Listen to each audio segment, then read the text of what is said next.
What's up, Matahunt? This is Miss Harris back again with another video. This time we're doing name and word building. So this video is mostly aimed towards parents. It's an activity that you can prepare and do again and again at home with your children. I'm going to explain a few different ways that you can adjust the skill level based on where your child is at.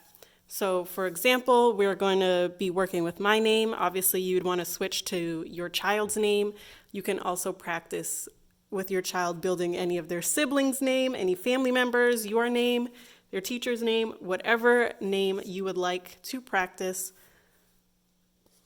So for materials, you're going to need some paper, scissors, a marker. And for when you're making the letter cards, I just use scratch paper. I folded it up like so and then cut it so I could make even sizes. Another thing I would really recommend if you have it in your house is to use cardboard.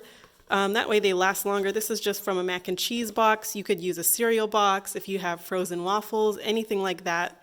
The thin cardboard works really well because when you cut it up, it's easier to move around than the thin paper. And if you want to keep reusing the materials, it'll last a lot longer. It'll stand up to more activities. So the first thing you're going to need is your paper. Like I said, I folded it up like this. You can see the four I folded in half and then half again. And just for this paper, it depends on what size paper you're starting with. I folded it in half one more time towards the middle on the top and the bottom and cut it out. Before you do this with your child, you want to make sure you have all your materials prepared. So you want to think of what words that you might want to practice with your child and make the correct amount. So I find it helpful to write out the word and then count how many letters I'm going to need. So I only needed one for most of these letters, except for the R. Of course, I needed two. Most people's names, or I should say many people's names, you're going to need multiple vowels. Maybe they have two A's like Isabella. Or, Isabella has two L's. So you just want to make sure you have all the letters before you start with your child because you don't want to have to stop in the middle of the activity to make another letter. So for the first level of difficulty, again, this depends on where your child is and what you know they can do. If you need help deciding where to start with your child, definitely reach out to your teacher. They would know where your child is and where you should start because you don't want your child to be too frustrated. You want it to be just right so that they're still having fun, but they're still practicing their letter sound skills and they're still remembering how to spell their name. So the first thing you'd want to do for the first level of difficulty is you might want to give them a guide so that they can match the letters of their name. So I wrote out my name on just a solid piece of paper, and then you would give your child the letter pieces and try to help them or, let them struggle a little bit, make sure they're practicing, they're matching the letters, making sure they're going the right way, they're not sideways, they're not upside down, and make sure they place them down. So if they, they start with an H, they're paying attention, they're not putting the A like this, they're not putting it like this, they're putting it right in order, H, A, good job. You always want to give them praise. What comes next? What letter is this? Always ask them, prompt them. If they are working on letter sounds, ask them if they know what sound R makes. R says So make sure they're putting the letters in order. So if they need the support, definitely make this ahead of time so that they can match the letters to their name. This is especially helpful if it's a name that's not theirs. Maybe it's maybe their brother's name or maybe their teacher's name that they're not as familiar with, but it'll help them practice their letter matching skills. Another thing you could do is put the guideline in uppercase and make their letters in lowercase. Now, the next thing that you can do to make it a little bit harder, or just a different skill set, is to just give them the letter cards like so. You could even give them a few extra that they might not need. Letters that might not be in their name, such as T or P. I don't have those in my name. And ask them to put the letters in order to make their name.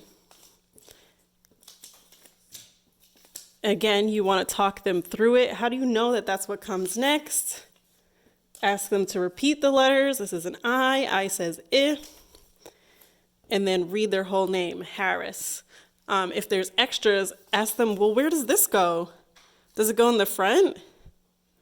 Well, my name's not Terrace, so do I need the T? No. So you can have conversations like that around problem solving to figure out if they need certain letters and where the letters go. Now, once you've practiced with this, and your child has made their name or made their sibling's name, or whatever the word that you decided to make, then you can ask them to make some new words. Now, in my class, we were working on CVC words, which is consonant, vowel, consonant words. So usually 3 letters with 1 vowel in the middle, so it would look something like this. We might have a word like H-A-T, hat, at. So that's 1 word I can make from the letters in my name. And then you could prompt your child, well, this says hat. How can we make it say rat? How can we make hat say rat? And you want to guide them to figure out what letter says to put R in the front so that we have rat. But now if we have rat, how do we make it say rap? Rap. Do we change the R or do we change the T? At. If I wanted to say rap, I definitely need the P because P says P. But do I put it in the front? Now it says P, at, pat. Is that rat? No, so P can't go in the front. So we'll take that P off. We want it to say rap, P. Does that letter say P? No, so we want to take that one out and switch it out. Now it says P, rap. And again, you can keep on doing this depending on what letters you prep ahead of time, which is why I really suggest thinking of some words in advance. After this, I could change out the R for S and make it say sap. I could change out the A for I, make it say sip. I could put the R back. Now it says rip, which is what my dog is doing in the background, if you can hear that sound. And you can just keep going like this, change out the R for tip. So let me know what you guys do. I would love to see pictures or video. So definitely send them to either me if you're in my class or send them to your teacher. I hope you have a great time learning and I hope everyone is being safe and well.